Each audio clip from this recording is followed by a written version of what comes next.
Hi friends, এই প্রথম আমি রান্নার ভিডিও বানাচ্ছি। কেমন হয়েছে জানিও। তো আমি আজকে রান্না করব পেঁপের ঘন্ট।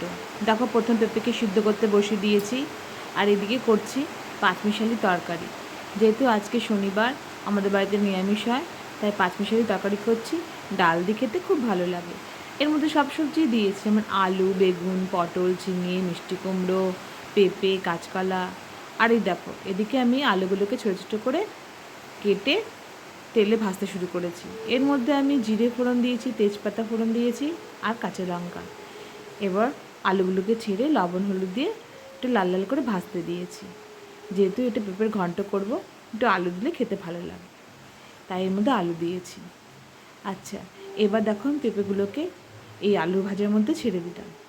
এবার সুন্দর করে পেঁপেগুলোকে আলুর সাথে ভালো করে মাখিয়ে নেব, যাতে সমস্ত কিছু পেঁপে আর আলু ভালোভাবে মিশে যায়। এই দেখো, এবার আমার পেঁপে আর আলুর ঘন্টটা মোটামুটি অনেকটাই হয়ে এসছে। জলটা মজে গেছে, এবার এটা শুকনো শুকনো হয়ে এসছে। এবার এর মধ্যে আমি জিরের গুঁড়ো, স্বাদ মতো মিষ্টি আর ঘি গরম মশলা দিয়ে নামিয়ে নেব। যারা ঘি গরম মশলা খায় না, তারা নাও দিতে পারে। এবার দেখো, আমি এর মধ্যে চিনি, জিরের গুঁড়ো দিয়েছি। যেহেতু আমাদের বাড়িতে ঘি গরম মশলাটা খুব একটা চলে না, তাই আমি দিইনি।